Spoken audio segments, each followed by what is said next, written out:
Bueno, buenas tardes a quienes están en el Zoom. Buenas. Déjame cambiar mi internet. Ujujú. Ahí va. Bueno, les invitamos a quienes puedan y quieran y tengan ganas y no quieran dejarnos solos y abandonados a aprender la cámara. La modalidad online es difícil a veces, sobre todo después de 5 años de virtualidad. Así que si nos acompañan con eso, les agradecemos un montón para no estar tan solos. Gracias. Bueno, gracias a quienes prendieron la cámara, gracias a todas las personas que se sumaron también. Sé que es un horario tal vez un poco complicado, así que, bueno, sin más preámbulos, si les parece, voy compartiendo pantalla Dale. para ir introduciendo lo que vamos a ver en la clase, para presentarnos nosotros y, bueno, para ya empezar. Avísenme porfa si se ve ahí lo que estoy compartiendo. Ahí Sí, se se ve que ve. estás compartiendo Canva. Espectacular. Em, Tengo que poner presentar. Ahí, tuki. Bueno, entonces, gracias por sumarse. De nuevo, bienvenidos, bienvenidas a la clase que tenemos preparada con Maggie para hoy. Maggie y yo hacemos el proyecto Olas y la idea de la clase de hoy es poder conversar acerca de algunos de los modelos más contemporáneos en el campo de las terapias cognitivo-conductuales, que son los modelos transdiagnósticos y los modelos basados en procesos. Queremos agradecer antes también a la gente de Franja por invitarnos a participar en estas jornadas antes de empezar la cursada y por darnos la posibilidad de tener nuestra primera experiencia con el estudiantado de Mar del Plata. Estamos muy contentos por eso y esperamos que sea, bueno, la primera de otras oportunidades que se den y que podamos encontrarnos quizás también presencialmente en el futuro. Antes de presentarles el contenido de la clase, queremos presentar qué es el proyecto OLAS y qué es lo que hacemos junto a Maggie. El proyecto OLAS es un proyecto de difusión de psicología basada en evidencia que apunta a estudiantes y a graduados de las carreras de psicología de Argentina, con el objetivo no solo de hacer conocer esta perspectiva acerca de la práctica psicológica, sino también de poder acompañar a quienes estén interesados en formarse en contenidos, en modelos, en teorías que sean diferentes a la predominante de nuestro plan de estudio, que es el psicoanálisis. Entonces tenemos diferentes fines del marco de nuestro proyecto que de alguna manera se derivan de esto que les vengo comentando recién. Tienen que ver con poder difundir psicología basada en evidencia en distintas facultades. Damos clases y hay un tenedor ahí, que creo que es de Mariela. Perdón, Mariela, te estoy quemando, pero lo estoy escuchando acá, muy cerca. Te agradecería si podés apagarlo al micro, Ahí gracias. va, creo que va. Gracias. Em, no, cositas de TEA se me estaban despertando. Tenemos como distintos fines, ¿no? Que se derivan de esto que les estaba comentando recién, que tiene que ver con, bueno, hablar acerca de estas perspectivas acerca de la psicología en distintas facus. No solo damos clases en la UBA, que es de donde somos, sino también hemos dado clases en La Plata, para la facu de la Universidad de Córdoba. Bueno, ahora estamos acá y tenemos la idea de poder seguir extendiéndolo a otras universidades. Otro de nuestros fines tiene que ver con poder fomentar en quienes estudian psicología el pensamiento crítico y la formulación de opiniones que estén basadas en fundamentos científicos. Y finalmente poder incentivar y acompañar a quienes ya tengan cierto nivel de interés en poder formarse en psicología basada en evidencia, en lo que es este camino formativo que muchas veces es un poco intrincado y complicado. ¿Al servicio de qué hacemos esto? Bueno, de poder generar una masa crítica de estudiantes, de profesionales que conozcan acerca de psicoterapias basadas en evidencia, que quieran formarse en psicoterapias basadas en evidencia, para de esta manera poder generar un cambio en el contenido de los planes de estudio de las carreras de psicología y poder de esa forma también generar un cambio en la práctica profesional que tenemos como psicólogos y profesionales en nuestro país. Para lograr este objetivo, que es un poquito ambicioso, tenemos diferentes estrategias. Hacemos difusión en redes, nos pueden encontrar en nuestro Instagram, que es proyecto.horas, pero también hacemos como acompañamiento, consejería acerca de formación en psicología basada en evidencia. En nuestro Instagram, el Instagram del Proyecto Horas siempre está abierto para eso. También facilitamos recursos online para poder hacer este camino formativo. En nuestro Instagram pueden encontrar, por ejemplo, un resumen, un handout de recomendaciones de primeras lecturas en terapias cognitivo-conductuales, como para poder empezar a conocer acerca del campo, que pueden encontrar en el link que está en nuestro Instagram. Y después damos clases, bueno, como lo que estamos haciendo justo ahora. Y quienes hacemos el proyecto Olas somos, bueno, yo, quien les habla. Mi nombre es Lauti, soy psicólogo y profesor de la UBA. Hice la carrera de especialización en TCC, en la UBA también, y me formé en distintos modelos contextuales, que son terapias más modernas, digamos, dentro de las TCC, como ACT, DBT, IBCT y FAP. Trabajo como terapeuta y soy docente universitario. También en la Universidad de San Andrés, en la licenciatura en Ciencias del Comportamiento, en dos materias. Y bueno, hago difusión junto a Maggie y también en Neurotransmitiendo. Maggie, quien me acompaña, bueno, no voy a decir tu CV, Maggie, así que voy a invitarte a que vos te presentes, si te parece. Dale, gracias. Muy Bueno, yo bien. soy Maggie. Me llamo María Agostina en realidad, pero a todo el mundo me llama Maggie, así que están invitados a llamarme de esa manera también. Yo también soy psicóloga de la UBA de profe. Actualmente me dedico a la docencia. Por un lado, estoy en una práctica de investigación de la UBA, que es sobre terapia cognitivo-conductual y el proceso de investigación clínica, y en otra materia que es neurofisiología, que nosotros la tenemos en primer año. Soy becaria doctoral. Actualmente mi principal trabajo es investigar y estoy haciendo un doctorado en psicología clínica. Así que bueno, todos los temas que vamos a ver hoy, puntualmente todo lo que es como la UTI y las terapias conductuales contextuales es en lo que más me estoy formando. Mi especialización está siendo sobre enfermedades crónicas, pero en líneas generales me formo sobre esas terapias terapéuticas. ¿Qué más?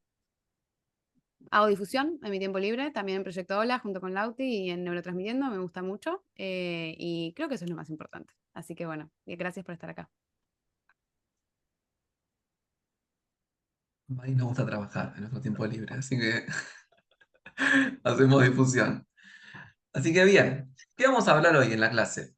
Vamos a empezar haciendo la introducción general acerca de las TCC, como para no asumir conocimientos previos, pero rápidamente nos vamos a abocar a lo que tiene que ver con algunas limitaciones que surgen y han sido reconocidas en el campo de la psicoterapia y las TCC a raíz de la aplicación de una visión médica o de un modelo de enfermedad en relación a los problemas psicológicos. Ahora vamos a ver de qué se trata eso y cómo no es algo específico de las TCC, para después presentar algunas respuestas o alternativas de solución que han sido propuestas en los últimos años en el campo de las TCC frente a esta problemática de cómo pensar tanto a los problemas como al tratamiento, que tienen que ver con los abordajes transdiagnósticos y con la terapia basada en procesos para así al final hacer un cierre con algunas direcciones futuras que están sucediendo actualmente en el campo, es decir, con los problemas y con las posibles novedades que pueden venir en las TCC para los años que vienen. Así que vamos a empezar, como les comentaba, con una muy breve introducción acerca de qué son las TCC. El término TCC es un término paraguas, podríamos pensar, que no refiere a una única forma de pensar a los problemas psicológicos, de explicar a los problemas psicológicos o de tratarlos, sino que más bien incluye dentro de sí a una amplia variedad de modelos de psicoterapia, que si bien guardan diferencias entre sí, también tienen aspectos que son compartidos y que hacen que estén formando parte de esta misma familia, por así decirlo, que son las TCC. No es extraño que en la facultad o en entornos en los que las TCC no son tan conocidas, se las presente de forma singular como la TCC, pero es una simplificación exagerada acerca del campo, que tiene una complejidad enorme y en el que uno no va a encontrar una única forma de hacer psicoterapia, sino, como les decía, múltiples formas diferentes. Entonces, cuando lo escuchen, acuérdense de Hermione, no son las TCC, sino que son las TCC. Podemos pensar que dentro de esta gran familia de psicoterapias, que son las terapias cognitivo-conductuales, existen a su vez una serie de subfamilias o clasificaciones posibles dentro de los modelos que componen al campo, que podemos pensar organizado en tres olas diferentes, que son la primera ola, compuesta por las terapias conductuales, la segunda ola compuesta por terapias cognitivas y la tercera ola compuesta por las terapias contextuales. Esto no es la única forma en la que se puede organizar el campo de las TCC, es la más conocida, por eso es la que presentamos, y porque de alguna manera refleja el crecimiento y la progresión que las TCC han seguido a lo largo de los años, es decir, de una perspectiva histórica. Las terapias conductuales fueron las primeras en desarrollarse, las terapias cognitivas fueron las que le siguieron, y las terapias contextuales son las que están desarrollándose ahora o que se estuvieron desarrollando durante los últimos años. Las primeras haciendo un poco más de foco en el cambio conductual de las personas que consultan, las segundas haciendo un poco más de foco en el cambio cognitivo de las personas que consultan, y las terceras haciendo un poco más de foco en el cambio en la relación que las personas tienen con sus pensamientos y sus emociones, haciendo mucha importancia y mucho hincapié, mucho foco en el contexto en el cual esa relación sucede. No vamos a detenernos detalladamente en esta diferenciación, pero sí queremos que se queden con que el campo puede organizarse de esta manera y que cada una de estas subfamilias tiene características que, si bien son distintivas, también tienen puntos que son compartidos. Para hablar de puntos en común, vamos a mencionar algunas características que atraviesan a todas estas familias o subfamilias dentro de las TCC. En este punto vamos a ver algunos aspectos compartidos en lo que respecta a la forma que adoptan estos modelos de psicoterapia en su aplicación, que tiene que ver con que suelen ser de tiempo limitado, a diferencia de otros modelos de terapia que se extienden indefinidamente a través de los años. Las terapias que forman parte de las TCC tienen un fin, o al menos apuntan a tener un fin, un cierre, lo cual no quiere decir que sean de corto plazo necesariamente.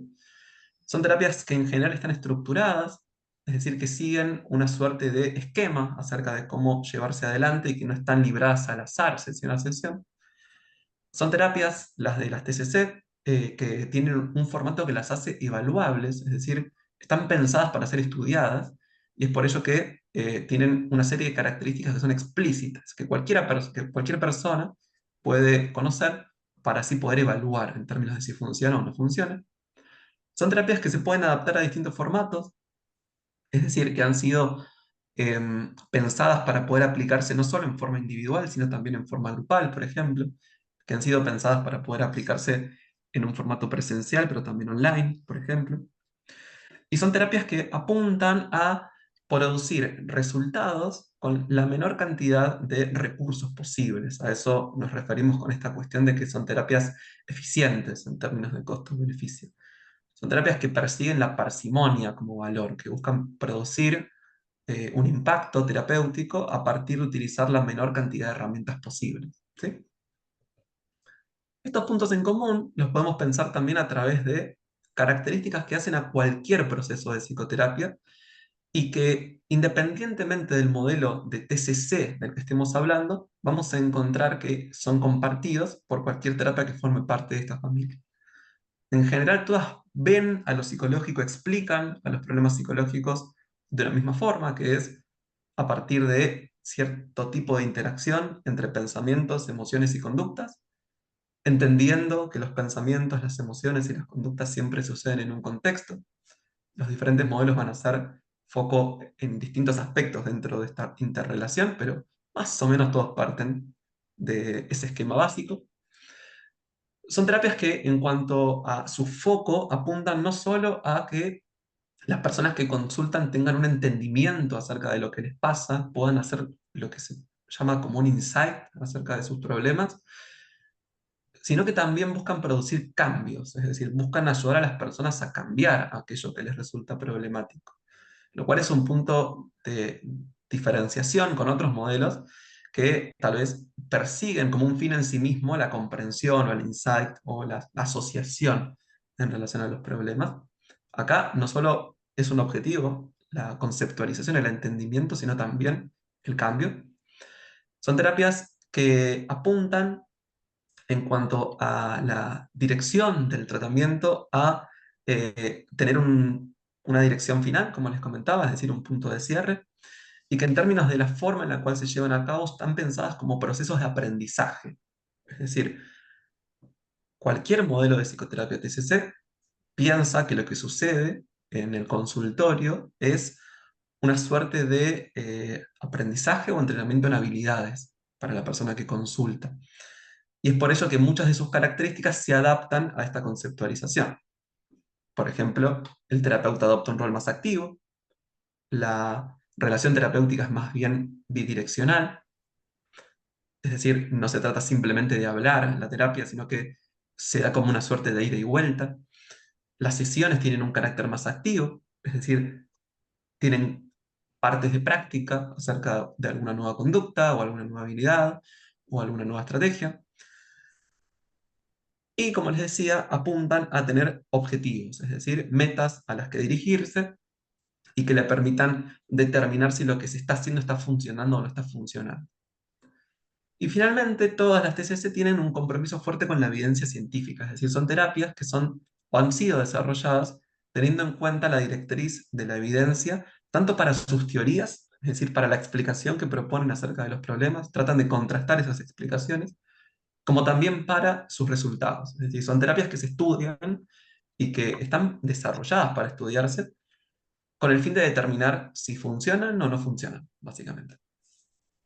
Entonces podemos decir, como una suerte de definición general o amplia, que las TCC son un conjunto de modelos de terapia que conceptualizan a los problemas psicológicos en términos de pensamientos, emociones y conductas, y que proponen abordarlos a partir de modificar sus factores de mantenimiento con intervenciones activas, estructuradas, de tiempo limitado y comprometidas con la investigación científica, que demostraron ser eficaces para el abordaje de múltiples problemas en salud mental.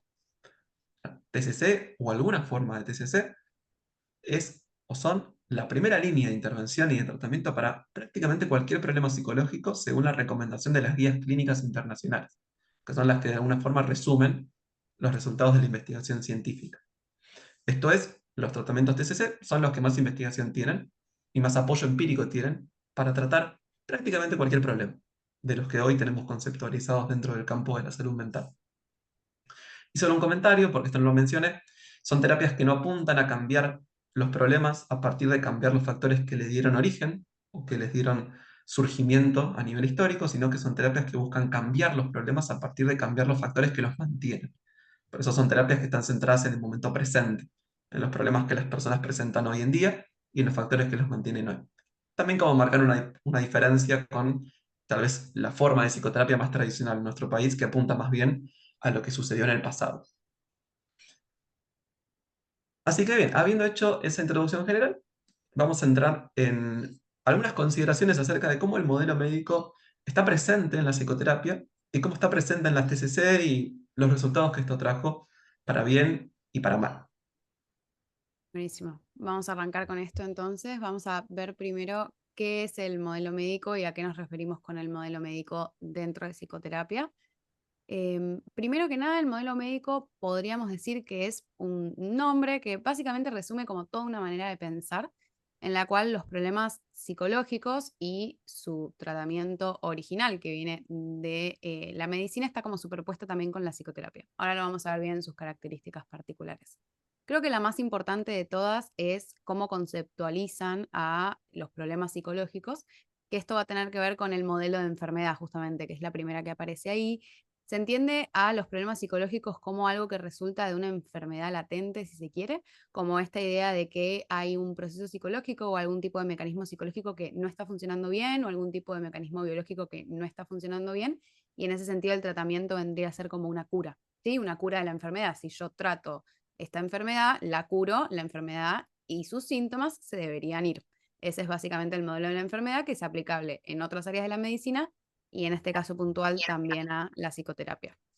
Por otro lado, usan una clasificación categorial. ¿Qué significa eso? Que básicamente ordenan a lo que se denominan los trastornos mentales según categorías que son distintas de la salud y que a la vez son distintas entre sí.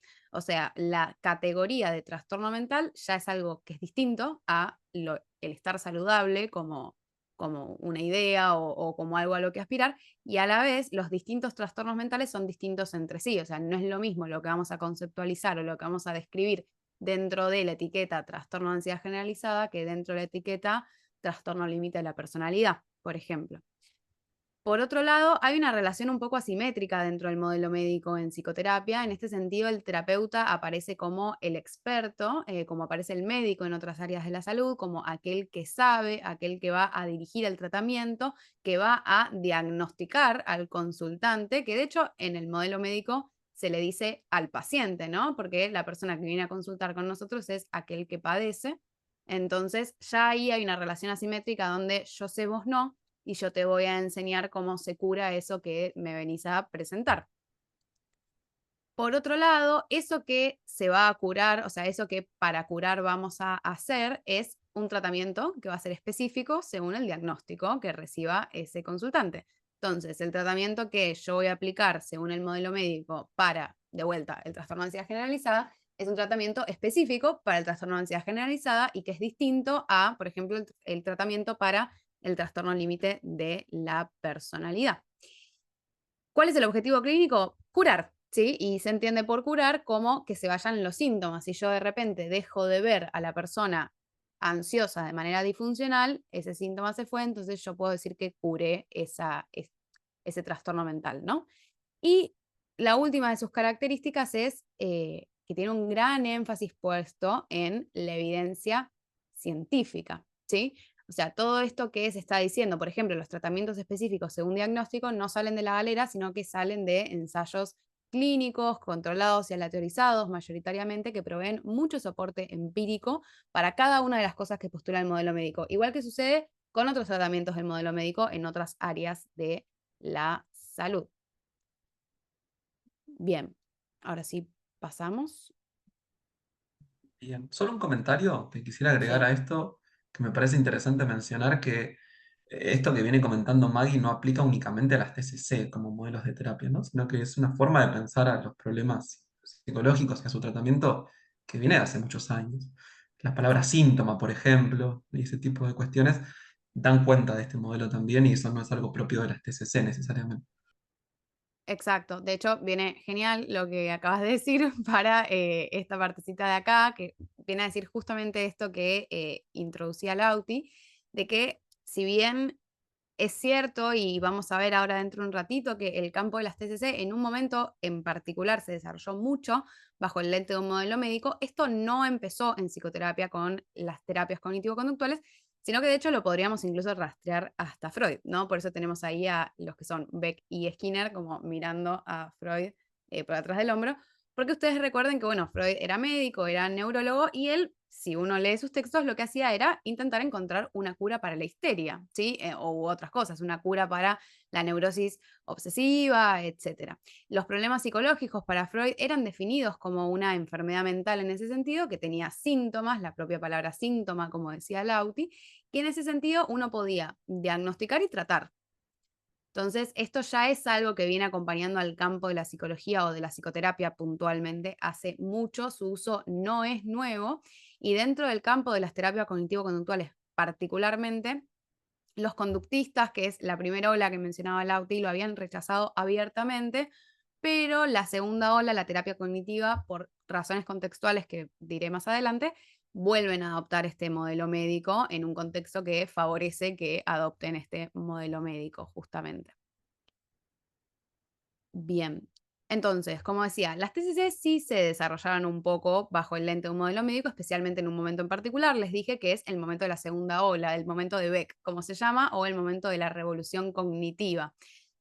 Y eso es un poco notorio por algunas de las características que tienen las TCC, que seguramente ya la han escuchado porque ha sido muy criticada por esto, como por ejemplo que se apoya bastante en, o lo hacía al menos en sistemas diagnósticos categoriales, como por ejemplo el DCM, que tiene conceptualización que es específica para problemas específicos según categorías diagnósticas, ¿sí? Las categorías que veníamos mencionando, trastornos del estado del ánimo, trastornos de ansiedad, trastornos de personalidad, etcétera, y que a su vez son distintos entre sí y distintos a la idea de o la conceptualización de la salud. Tratamientos que son específicos para esos problemas específicos que se definen según esas categorías puntuales y al mismo tiempo esos tratamientos están manualizados, o sea, podemos encontrar un manual que nos va indicando como sesión a sesión muchas veces qué es lo que tenemos que hacer, que están centrados en que ese síntoma principal o ese conjunto de síntomas principales se vean reducidos, ¿no? Ese es el objetivo principal. Y bueno, todo esto no nace de la galera nuevamente, sino que viene de la investigación, o sea, de la ciencia y muchas veces, o mayoritariamente, de cuestiones que proveen los resultados de los ensayos clínicos aleatorizados, que es esa sigla que está ahí, la ECA. ¿Sí? Bien. Ahora bien, ¿cuáles podrían llegar a ser las ventajas de este modelo médico? En primer lugar, la credibilidad y la legitimidad en la cultura que ofrece el modelo médico es bastante amplia. Piensen que, sin ir más lejos, todo lo que hace a los sistemas, por ejemplo, de obras sociales, no podrían, de hecho no nos consideraban hasta hace muchos años si nosotros no hablamos de la necesidad en torno de trastornos mentales.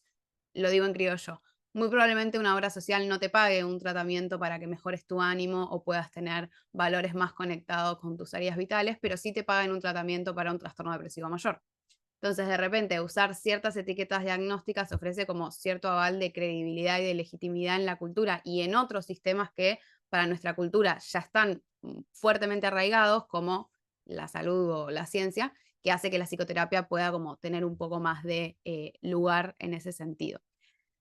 Por otro lado, el modelo médico dio un gran impulso a todo lo que es la investigación, justamente también por la validación que venía diciendo que dio el modelo médico. Bien, y acá es donde las TCC fueron impulsadas por el modelo médico en un contexto que favoreció que así sea. Cuando las TCC empiezan a tratar categorías concretas, por ejemplo, ansiedad, trastorno de ansiedad generalizada, se empieza a ver que con un tratamiento esa ansiedad baja, o sea, se ve un resultado, se ve que la psicoterapia empieza finalmente a como producir mejoras clínicas. Bueno, eso dio una credibilidad y una legitimidad que hizo que la investigación se impulsara mucho. ¿Por qué?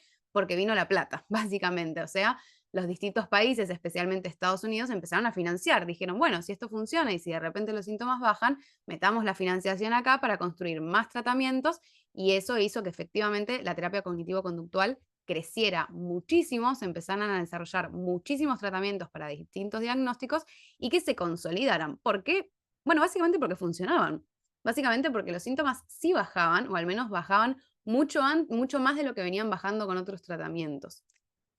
Otra gran ventaja también que no tenemos que dejar de lado es que facilita la comunicación no solamente a nivel cultural o internacional, sino también entre los mismos profesionales. Si yo de repente hablo con un psiquiatra o con un neurólogo y les digo depresión, más o menos todos sabemos lo que estamos hablando y se dan una idea de que es muy distinto que decir, por ejemplo, esquizofrenia, ¿sí? Como que rápidamente te da una descripción o una idea hablando un idioma común, que si no, quizás sería difícil de poder charlar interdisciplinariamente o poder comunicarnos interdisciplinariamente. Pasamos, Lauti. Ahora bien, algunas limitaciones. En primer lugar, a ver por dónde arranco. En primer lugar, vamos a ir con la comorbilidad. Si ustedes piensan en lo que les estuve diciendo, venía diciendo que, bueno, esto plantea que hay categorías que son distintas y que ofrecen tratamientos distintos para cada categoría. Esto es, no es lo mismo el trastorno límite de la personalidad que el trastorno de ansiedad generalizada, que el trastorno depresivo mayor, etcétera, etcétera, y tenemos un tratamiento para cada una de estas categorías. Esto funcionaría espectacular si en la clínica esto se viera de esta manera, pero la realidad es que esto no es así. De hecho, lo que se suele decir es que la comorbilidad es más la norma que la excepción. ¿Qué quiere decir la comorbilidad? Que una persona no presenta un solo diagnóstico, sino que presenta varios. Entonces ahí empieza una pregunta. Bueno, si la persona presenta ansiedad y depresión, ¿qué hago primero? ¿Qué trato primero? ¿La ansiedad o la depresión? ¿Por dónde arranco? Empieza a haber tratamientos que son muy largos, que son muy costosos, empiezan a dejar de ser tan efectivos. Entonces esa es una primera limitación, ¿no? Si nuestro sistema dice que las categorías son distintas entre sí, pero las personas casi nunca presentan una sola categoría, entonces, ¿qué tan útiles son las categorías que está dando nuestro sistema? Esto lleva a pensar un poco entre la desconexión entre la ciencia y la práctica. Si nosotros estamos planteando tratamientos únicamente para personas que tienen, por ejemplo, anorexia, entonces, ¿qué pasa si nuestra paciente, además de tener anorexia, presenta trastorno límite de la personalidad, además puede tener sintomatología ansiosa, además acaba de pasar con una depresión? Entonces, ¿qué tan útil es lo que se dijo en ese ensayo aleatorizado y controlado si los criterios diagnósticos no los encuentro tampoco en la clínica? Entonces, empieza a dar una desconexión ahí bastante grande entre lo que terminan necesitando los terapeutas o se encuentran los terapeutas cuando salen a la cancha y las condiciones tan controladas que promovía el modelo médico. Eso lleva a, entonces, la falta de que esto tenga tanta utilidad clínica como inicialmente tuvo o como inicialmente se creía que iba a seguir teniendo, porque a la vez proliferaron demasiado, como yo decía, los modelos y los tratamientos. Lo que les comentábamos recién, si hay un tratamiento específico para cada uno de los diagnósticos, una pregunta muy válida y que creo que todos hemos tenido estudiando TCC en algún momento de nuestra vida es, ¿qué onda? Ahora yo me tengo que estudiar los 55 protocolos que están en esta página de la APA, o qué onda, yo ahora tengo que ser experta en cada tratamiento para todos los diagnósticos posibles, o toda mi vida me tengo que dedicar a atender solamente ansiedad porque son los únicos manuales que me pude aprender. Bueno, eso es como un problema bastante importante si planteamos que hay un tratamiento específico para cada uno de los diagnósticos, que es que los terapeutas no van a dar abasto. Al mismo tiempo, todo esto surge de dos cosas que para mí son como transversales de las limitaciones del modelo médico, que son falta de evidencia del modelo de enfermedad, esta idea de que hay mecanismos psicológicos que tienen un ideal de funcionamiento y que entonces el tratamiento podría ser una cura de aquello que funciona mal y volver a ese estado basal de la salud o la felicidad, está bastante flojo de papeles, porque justamente la idea de que el sufrimiento es algo patológico no tiene tanto sentido, no tiene tanto sentido filosófico y tampoco tiene tanto sentido práctico. ¿A qué me refiero? La gente sufre. La gente en algún momento va a tener la pérdida de un ser querido, va a perder un trabajo, va a no sé, perder un amigo o terminar con una pareja o simplemente se va a decepcionar y eso va a ser parte de la vida y si nosotros pensamos que eso siempre va a ser patológico, filosóficamente, y sobre eso construimos nuestra práctica, estamos construyendo un modelo de la enfermedad que entonces no habría una tal línea basal saludable o feliz a la cual realmente volver. Entonces se empieza como a volver todo bastante complejo y complicado. Bien. Entonces, ¿qué es lo que podríamos decir quizás como resumen, Lauti, si pasamos? Es que si bien el modelo médico proporcionó a las TCC en particular un camino que llevó a que este paraguas de terapias estuvieran bajo la legitimidad social y que crecieran científicamente mucho, porque la realidad es que crecieron mucho gracias al modelo médico, también la llevó hacia una visión que es un poco reduccionista o imprecisa de la experiencia humana con esta patologización del sufrimiento y que terminó al final ralentizando el progreso de la ciencia clínica tratando de aliviar el sufrimiento de una manera efectiva y ética. ¿Por qué ralentizando? Qué palabra difícil. Que creo que esto es algo importante y que no mencioné. Estos ensayos clínicos que les decía que es de donde sale la mayor evidencia de las TCC y, bueno, y otros tipos de evidencia científica que es de donde salen los tratamientos, crecieron mucho en su determinado momento y en un momento dejaron de crecer. ¿A qué me refiero cuando digo que dejaron de crecer? Es que la tasa no subía de respuesta. Había un grupo de pacientes en los papers que no mejoraban, más o menos un 30, un 40, incluso un 50 en algunos diagnósticos, que no mejoraban con los tratamientos y durante años ese número seguía ahí. O sea, nosotros empezábamos a hacer un montón de cosas más en la disciplina y teníamos esa proporción de pacientes que no subía. Entonces, si bien lo que dice acá es, si bien en un momento el modelo médico sirvió mucho, en un momento dejó de servir y hizo que la ciencia avanzara lento, porque como que se siguió con ese modelo y ya quizás no era tan útil en ese momento. Como quizás alternativa o respuesta a todo este contexto bastante caldeado en la disciplina, es que aparecen los enfoques transdiagnósticos y los enfoques basados en procesos que justamente buscan responder a todas estas limitaciones que estoy comentando ahora, promoviendo una visión que es bastante más integral, bastante más personalizada y funcional. Ahora vamos a ver a qué nos referimos con esas tres palabras. En esta línea, el primero que les queremos comentar, o la primera línea de tratamientos que les queremos comentar, son los tratamientos transdiagnósticos.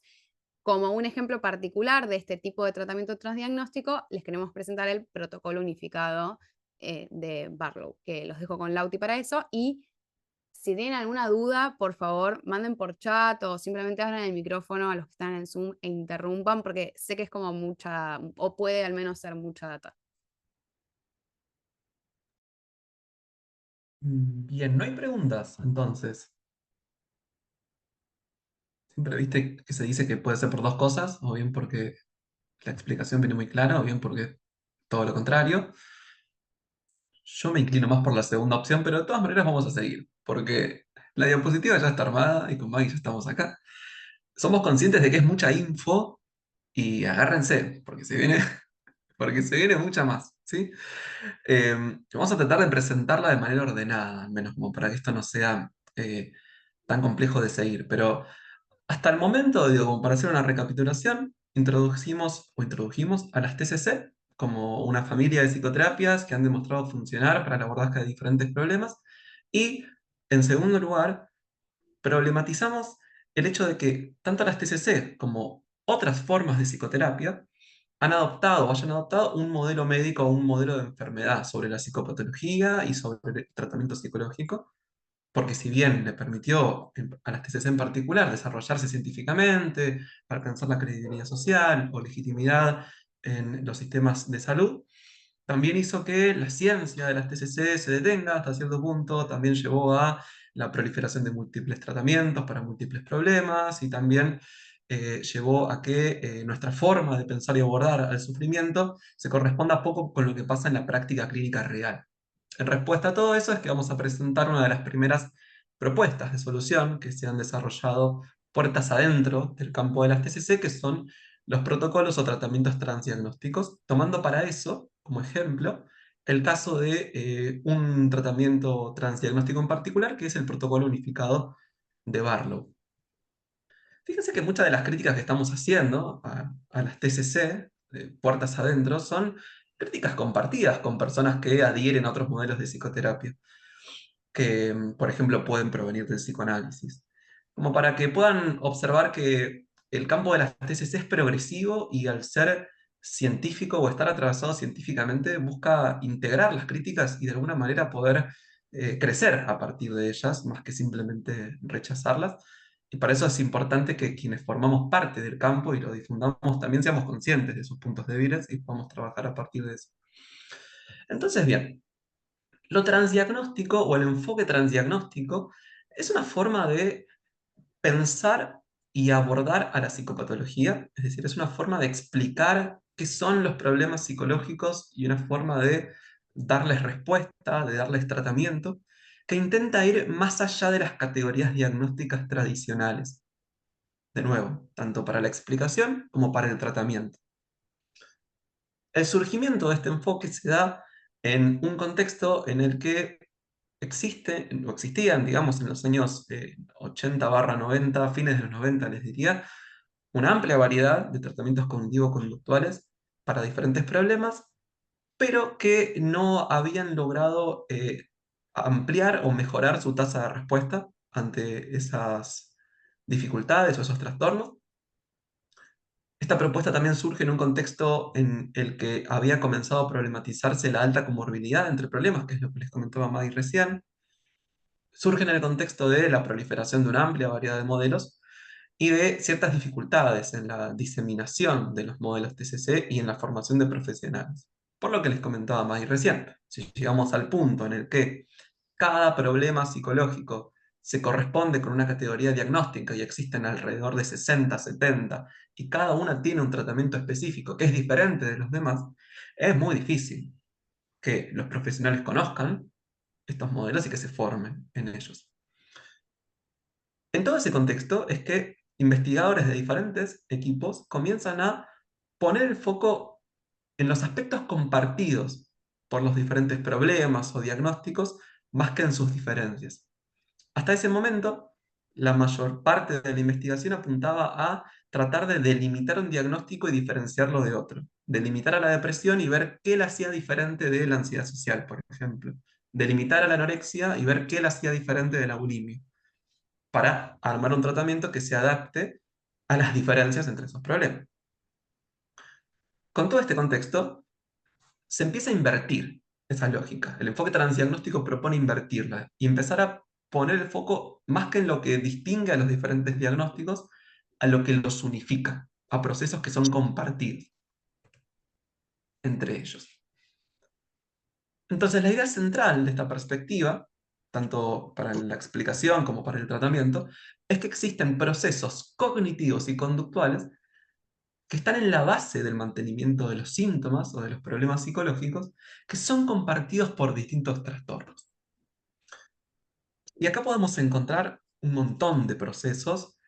Acá les resumo algunos de los que en 2004 Harvey revisó en un paper muy importante del enfoque transdiagnóstico, como lo son, por ejemplo, la rumiación y la preocupación. Piensen, por ejemplo, que tanto una persona que tenga dificultades con un estado de ánimo deprimido, como una persona que tenga ansiedad social, por ejemplo, si bien presentan en su forma dificultades diferentes, comparten el hecho de pensar repetidamente acerca de los problemas que pasaron. En el caso de la depresión, tal vez acerca de una pérdida. En el caso de la ansiedad social, por ejemplo, acerca del desempeño que se tuvo en una reunión hace una hora. Lo mismo sucede como, por ejemplo, con la desregulación emocional. Problemas o personas que tienen dificultades alimentarias, como por ejemplo la bulimia, y personas que tienen dificultades de consumo problemático, si bien tienen dificultades que se ven muy distintas en su forma, también se encuentran en el hecho de que tienen dificultades para poder regular sus emociones.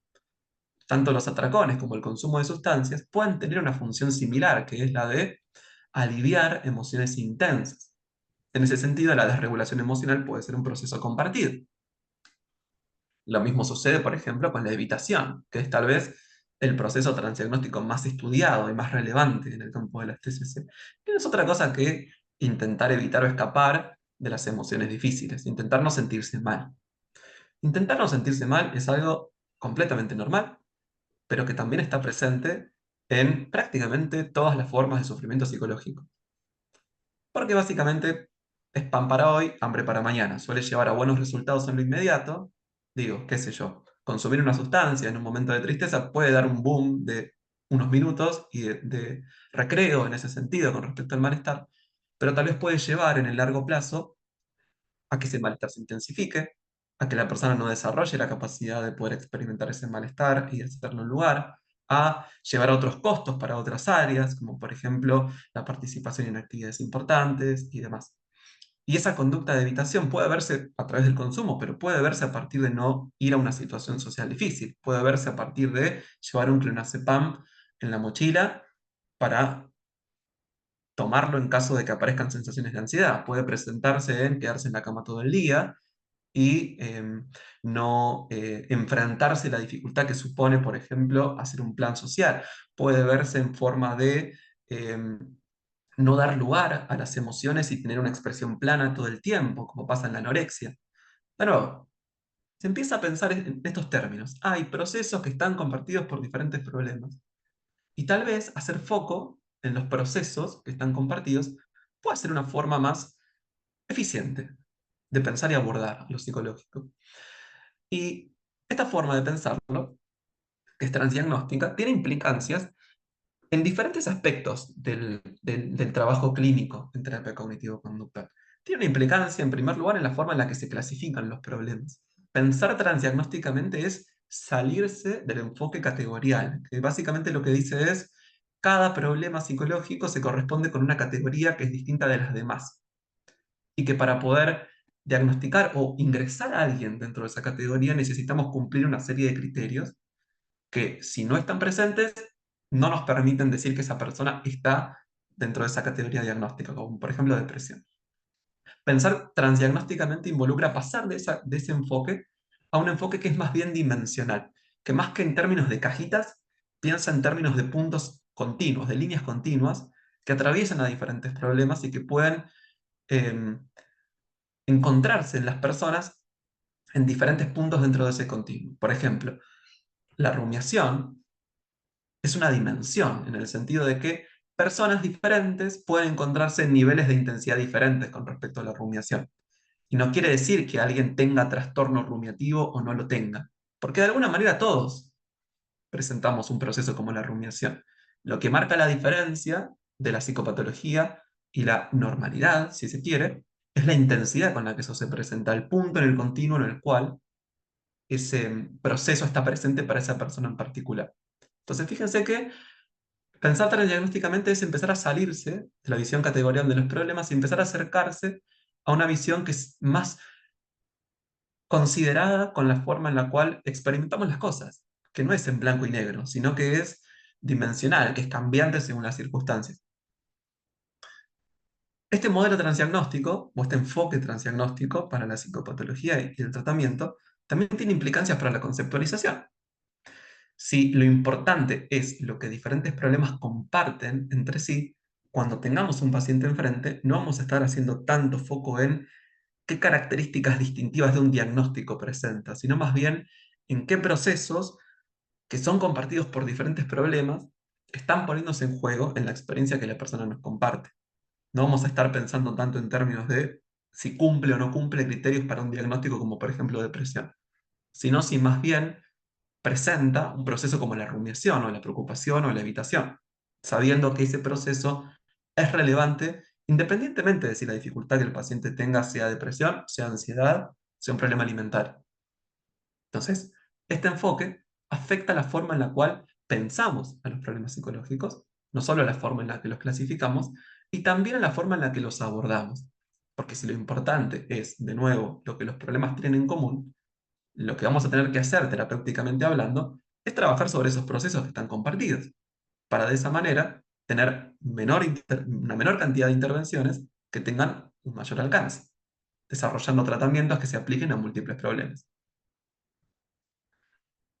Existen entonces algunas propuestas transdiagnósticas que se han desarrollado en los últimos años. Ya les presento algunas.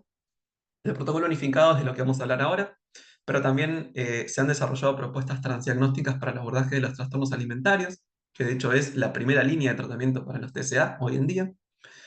Propuestas transdiagnósticas en el campo de las terapias más cognitivas se han desarrollado, como por ejemplo la terapia metacognitiva, que es un tratamiento para problemas emocionales en general, es decir, ansiedad, depresión, etcétera. Se han desarrollado propuestas en el campo del tratamiento de problemas en niños. El MATCH-IDCT es un tratamiento para problemas emocionales en niños y adolescentes, independientemente de su categoría diagnóstica. Y también se han desarrollado en los años 90 una serie de modelos de psicoterapia que podemos emparentar con las llamadas terapias de tercera ola, que si bien no se desarrollaron explícitamente con el objetivo de ser transdiagnósticas y de responder a las dificultades que fuimos comentando en la primera parte de la clase, tienen sin embargo también características transdiagnósticas. Es decir, no están pensadas para un problema clínico en particular, sino que buscan abordar factores, procesos que son compartidos por diferentes problemas. En el caso de la terapia dialéctico-conductual, la desregulación emocional; en el caso de la terapia de aceptación y compromiso, la rigidez psicológica; y en el caso de la psicoterapia analítico-funcional, conductas como la evitación, por ejemplo. En fin, acá les dejo las referencias por si los quieren buscar después, pero vamos a hablar más particularmente del protocolo unificado. El protocolo unificado, cuyo nombre completo con nombre y apellido es Protocolo Unificado para el Tratamiento Transdiagnóstico de Trastornos Emocionales, es un modelo de tratamiento que está basado en la regulación emocional y que fue diseñado para poder dar respuesta a, como les decía recién, los trastornos emocionales. Ahora vamos a ver de qué se trata. Es un protocolo que parte de lo que podríamos llamar los principios cognitivo-conductuales tradicionales, es decir, de las formas de explicación de la psicopatología más comunes en TCC y sobre todo en TCC estándar, en terapia cognitiva, que no aporta algo nuevo en términos teóricos, si se quiere, pero que sí aporta algo nuevo en cuanto al énfasis clínico que hace en su propuesta terapéutica, que está puesto en la forma en la que se experimenta y se responde ante las emociones, ya sea que la emoción de la cual estemos hablando sea ansiedad, sea tristeza, sea enojo, sea culpa, sea celos o lo que sea. Es un tratamiento que fue desarrollado por David Barlow, que es el señor que vemos acá, muy bonito en su foto, que se estuvo construyendo durante la primera década de los 2000 y que se publicó en su primer manual de tratamiento en el año 2011 y en su segunda edición en 2018. O sea, es bastante nuevito. Algunas características generales del protocolo unificado está derivado de la ciencia psicológica básica y de los principios fundamentales de la TCC, es decir, parte para su explicación de los problemas psicológicos de lo que ya se sabe acerca de las emociones, de los pensamientos, del cambio conductual y de las características típicas de los tratamientos TCC, que son las que presentamos en un comienzo, pero que, como les decía, pone énfasis más que en la categoría diagnóstica de las dificultades del paciente, en la forma en la que los pacientes responden a sus emociones. Pone el foco más ahí que en el nombre que se le puede otorgar a el problema que presenta el consultante. Y que en cuanto a su propuesta de intervención adopta un enfoque modular, es decir, un enfoque de como capítulos, si se quiere, en el cual se van desarrollando intervenciones y etapas en el tratamiento que son secuenciales y que se van siguiendo unas a las otras, en cada una de las cuales se trabajan estrategias de regulación emocional, que son provenientes de las diferentes olas de las TCC. Si bien el protocolo unificado parte de una conceptualización que podríamos pensar es más cognitiva de los problemas o está más emparentada con las terapias cognitivas, propone estrategias que son no solo cognitivas, sino también conductuales y también contextuales. Acá ya vemos también este espíritu integrador de estos modelos más contemporáneos en las TCC, que van un poquito más allá de estas etiquetas de cognitivo, conductual, contextual, etc. Ahora bien, ¿qué es un trastorno emocional? Porque este es un protocolo que se propone dar respuesta a los trastornos emocionales. Dentro de trastornos emocionales vamos a incluir a problemas como los trastornos de ansiedad, los trastornos depresivos, los trastornos somáticos, el trastorno de estrés postraumático, el TOC, trastorno límite de personalidad, trastornos alimentarios. Fíjense que es una macro categoría dentro de la cual se incluyen una amplia variedad de problemas en función de lo que todos estos problemas comparten entre sí, que de acuerdo a este modelo son tres características. Por un lado, el hecho de que se presenten emociones negativas, frecuentes e intensas. Por otra parte, la reacción aversiva frente a dichas emociones. Y por otro lado, los esfuerzos por evitarlas o suprimirlas. Lo que propone este modelo es que, independientemente de si estamos hablando de un trastorno de ansiedad o de depresión o de TLP, en cualquier caso vamos a encontrar a una persona que siente las emociones negativas de forma intensa y frecuente y que responde ante esas emociones de manera aversiva, como si no debieran suceder, e intentando evitarlas y o suprimirlas. Cuando estas tres características están presentes, independientemente de la categoría diagnóstica de la que hablemos, vamos a pensar, al menos para este modelo, que se trata de un trastorno emocional. Fíjense, hay una nota, ¿no? Que el protocolo unificado entonces no propone abandonar al 100 el modelo categorial. Es como que se corre un poco de las categorías del DCM, pero no de la lógica de categorías. Lo que hace es proponer una categoría más amplia, pero sigue pensando en términos de categorías, que es algo que en la terapia basada en procesos, por ejemplo, cambia. Entonces, la idea central sobre la que se construye este tratamiento es que las personas con trastornos emocionales tienden a responder ante sus emociones de una forma que las termina manteniendo en el tiempo y que termina produciéndole costos para su vida. Entonces,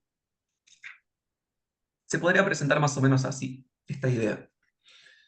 Las personas con trastornos emocionales tienen ciertas predisposiciones temperamentales, que es una forma de decir que tienden a sentir las emociones de manera más fuerte, ya sea por una vulnerabilidad biológica, es decir, por cuestiones que no son aprendidas, sino que vienen directamente con nosotros. Pueden notar que hay bebés que lloran más que otros y eso no tiene nada que ver con una cuestión de aprendizaje, por ejemplo. Y por otro lado, que estas predisposiciones pueden surgir de una vulnerabilidad psicológica, es decir, de experiencias tempranas que contribuyen a una mayor intensidad emocional. Sea cual sea el caso, cuando la emocionalidad es más intensa, es más probable que la forma en la que se responde ante las emociones sea desadaptativa. Es esperable, es natural. Cuando la ansiedad es muy fuerte, es mucho más probable que uno intente hacer algo para que se vaya, no importa a qué costo. Cuando la tristeza es muy pesada, es mucho más probable que uno haga cosas para no retribuir o no revertir la situación en la que la tristeza está presente, porque es más difícil. Entonces, en contexto de predisposiciones temperamentales, suceden para estos problemas estrategias de regulación de esas emociones que terminan siendo desadaptativas, no por su forma, sino por sus efectos, es decir, por los costos que producen, que básicamente tienen que ver con que, por ejemplo, evitar, que es la estrategia de regulación desadaptativa que busca abordar el protocolo unificado, interfiere con el aprendizaje. Si yo no me acerco a aquello que me produce miedo o ansiedad, no voy a aprender nada nuevo acerca de eso que me da miedo y ansiedad. Y la emoción que sienta con respecto a esa situación se va a mantener igual, e incluso más grande. Sin mencionar que el espacio de lo que puedo hacer se va a ir reduciendo cada vez más.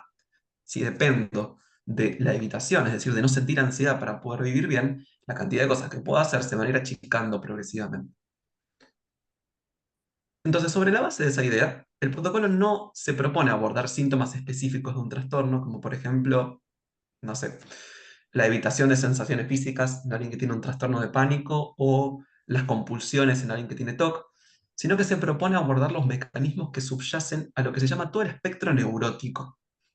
Y es interesante porque toda esta línea de investigación vuelve a hablar de neurosis, que es un término que las TCC abandonaron por allá por los 60, sobre todo por estar más emparentado con la tradición psicoanalítica, pero que estos desarrollos teóricos recuperan para referirse justamente a esta forma de personalidad, que se caracteriza por una emocionalidad más intensa. El objetivo, por el contrario, tiene que ver entonces con poder ayudar a los pacientes a comprender, reconocer y responder a sus emociones de una forma que sea más adaptativa. ¿Cómo se hace esto en el protocolo unificado? Bueno, en primer lugar, a través de una estructura que sigue siendo manualizada. En ese sentido, como les decía antes, el protocolo unificado es una suerte de punto intermedio entre las críticas al modelo médico en psicoterapia y en TCC y los desarrollos más ideográficos como el de la terapia basada en procesos, porque propone un manual, ¿sí? Ese manual lo que trae como propuesta son 8 módulos de tratamiento que están dirigidos cada uno de ellos a trabajar en aspectos clave de la regulación emocional. Es decir, 8 partes del proceso terapéutico en cada una de las cuales va a haber mini objetivos distintos y estrategias diferentes.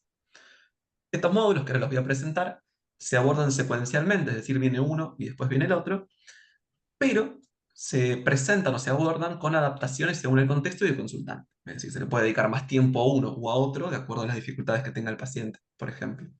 En ese sentido, también es que este protocolo, si bien es un protocolo, intenta correrse de la propuesta tal vez como más sesión a sesión de los protocolos TCC tradicionales, que se parecen más como una suerte de receta acerca de cómo hacer la terapia.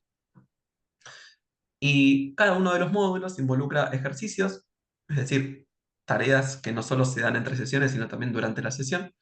Y una cosa que es importante de las propuestas más modernas en TCC, que es la evaluación sistemática del progreso. Medir sesión a sesión procesos relevantes, como en este caso son la ansiedad y la depresión.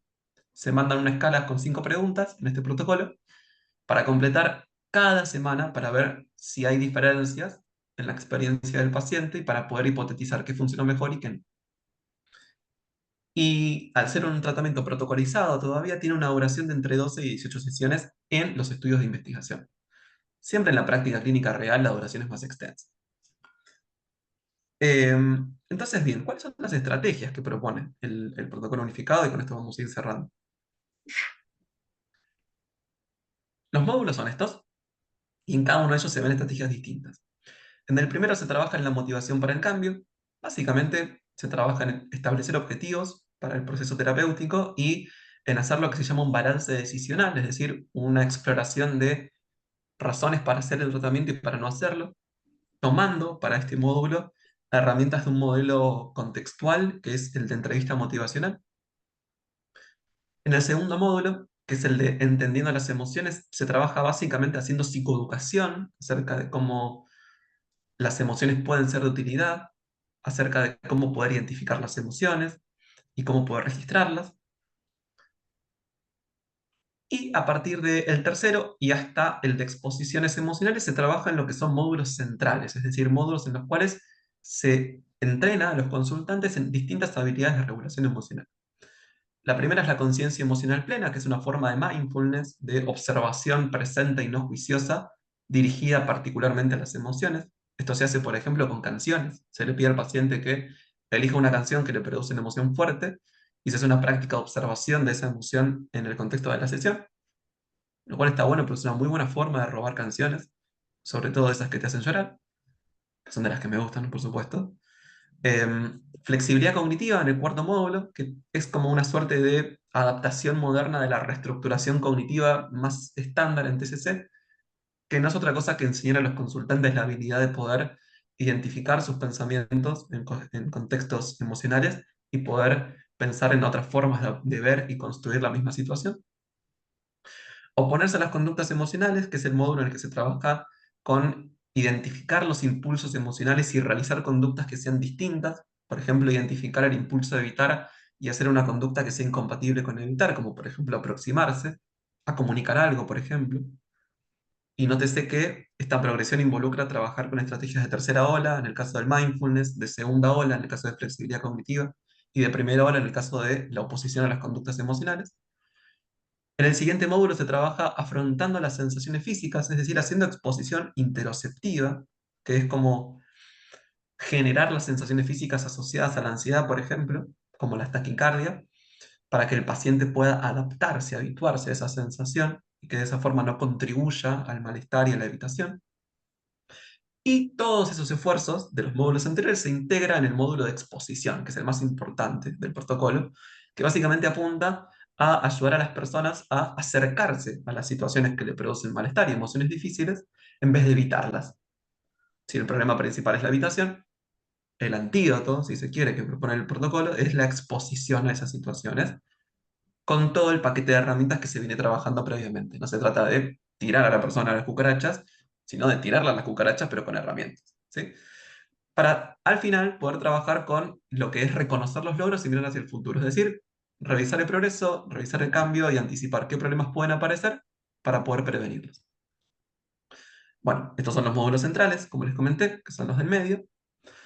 Y algunas ventajas que podemos comentar para el protocolo tienen que ver con que, bueno, por un lado, permite abordar la comorbilidad de mejor manera, es decir, saltea el problema de qué problema abordo primero, si la depresión o la ansiedad, porque nos permite abordar los dos al mismo tiempo. Facilita la formación, de nuevo, me parece que es un modelo muy útil este porque hace que no sea necesario formarse en el protocolo para pánico, el protocolo para ansiedad social, el protocolo para depresión y tal, sino que es una respuesta terapéutica que funciona para todos esos problemas. Como comento abajo, ¿no? Es igualmente eficaz que los protocolos específicos para el abordaje de trastornos de ansiedad y depresión. O sea, funciona igual de bien que un protocolo que se diseñó específicamente para un problema de ansiedad. Tiene la ventaja también de que se estudió en diferentes poblaciones, es decir, no solo en personas con trastornos de ansiedad y depresión, también en personas con trastornos alimentarios, con problemas médicos, un montón de problemas. En formato individual, pero también grupal, y también en Argentina, lo cual es un dato muy importante y no menor. Hay pocos tratamientos TCC que se estudiaron en Argentina. De hecho, creo que este es el único o uno de los únicos. Eh, y estos tratamientos fueron pensados en un contexto cultural muy distinto al nuestro. Y empezar a adaptar esas intervenciones a nuestras características solo es posible si las empezamos a investigar. Este tratamiento se está investigando en Argentina. Así que me parece que es una ventaja diferencial muy grande con respecto a otros. Y de hecho yo tuve el agrado de participar en alguna de esas publicaciones. En la segunda y en la cuarta. Después la pueden buscar, digo, ahí está la referencia. Así que bueno, vamos a la parte de terapia basada en procesos. Si tienen alguna pregunta, la pueden ir dejando por el chat. Justo hay una, Lauti, que es de Enzo, que dice si funciona para otro tipo de problemas no relacionados con trastornos. Sí, de hecho, empezó a estudiarse, por ejemplo, en personas que tienen problemas médicos y que tienen malestar emocional, pero sin que ese malestar llegue a cumplir criterios diagnósticos. Entonces, es un protocolo que también busca expandirse más allá de los límites de las categorías diagnósticas tradicionales, pero que no es lo suficientemente flexible como para poder ser efectivo en el abordaje de problemas más tipo desarrollo vital, como de no sé qué estudiar o no sé cómo abordar esta situación con mi pareja. Digo, es un protocolo amplio para abordar problemas emocionales, pero no tan amplio como para dar respuesta a problemáticas de ese tipo.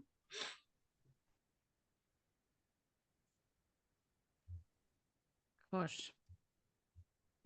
Bueno, buenísimo. Continuamos entonces. Bueno, Lauti entonces hasta recién estuvo charlando con ustedes sobre tratamiento de otros diagnósticos, puntualmente les mostró en detalle el caso del protocolo unificado. Les dijo entonces que acá salimos como de una primera visión de categorías distintas unas de otras, con cuál arranco para obtener como si queremos una categoría más amplia o que abarca otras categorías, como vendrían a ser los trastornos emocionales, como explicaba él.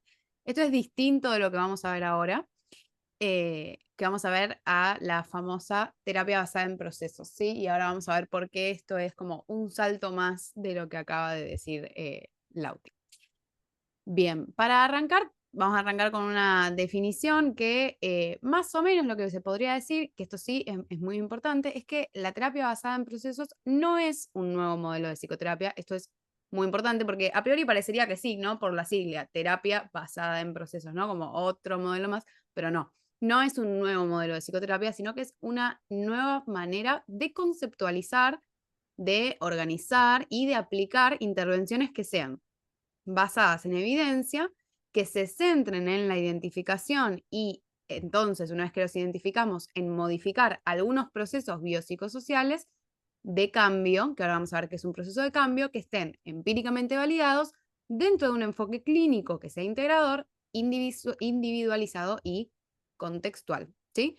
En este sentido, se dice que es como un modelo de modelos, ¿sí? Porque justamente lo que viene a hacer es a organizar modelos que ya existen, no viene a proponer un nuevo modelo, a proponer una nueva conceptualización, ¿sí? Eso es importante. Bien, continuamos. ¿Cómo es que surge? Creo que algo de esto de la historia es interesante para empezar a entender también un poco de qué hablamos eh, cuando hablamos de terapia basada en procesos, así que vamos a detenernos en algunas limitaciones, ¿sí? Que veníamos nombrando hasta ahora, que dieron lugar a que surja esta respuesta. Tenemos por un lado lo que son las limitaciones empíricas del modelo médico. Como estuvimos ya charlando, el modelo médico se centra en categorías diagnósticas, entendiendo estas categorías como etiquetas que son distintas entre sí y distintas al modelo de la salud, como pueden ser las que se proponen en el DSM, y propone tratamientos con evidencia para eso. Ahora bien, empíricamente hablando, la limitación de eso es que la evidencia para ese tipo de tratamientos es, es un poco limitada, ¿sí? Por las altas tasas de comorbilidad que había, por estas tasas de respuestas que no subían a pesar de los años de inversión en esfuerzo y en dinero también sobre este tipo de tratamientos. Entonces, incluso si nos centramos en científicamente hablando, el modelo médico en un momento es como que llegó a un techo y de ahí no salía. ¿Sí? Entonces empezó con el avance del campo a presentar limitaciones por su evidencia modesta. O sea, básicamente empezó a estar un poquito flojo de papeles el modelo médico, ¿sí? Si hablamos en términos empíricos. Esta flojez de papeles en términos empíricos llevó a limitaciones que son conceptuales, ¿sí? Justamente el modelo tradicional o el modelo médico, como veníamos diciendo, tendía a reducir, si se quiere, el sufrimiento humano a cierta disfunción, ya sea psicológica, biológica o cerebral incluso, corriendo lo que es el énfasis del individuo, del contexto, de esa persona en particular que tenemos adelante en este contexto biopsicosocial en particular. O sea, básicamente termina conceptualmente ignorando factores que son súper relevantes para comprender el problema en todas sus aristas que nos está trayendo el consultante en particular, en este momento en particular de su vida. Es decir, que tenemos limitaciones científicas y limitaciones conceptuales. Eso no hay forma de que no lleve a una limitación clínica. O sea, si nuestra ciencia empieza a estar floja de papeles, conceptualmente ya no podemos explicar la complejidad de las cosas, entonces, ¿qué empezó a pasar? No empieza a funcionar, ¿sí? Los terapeutas empiezan a tener problemas en los consultorios.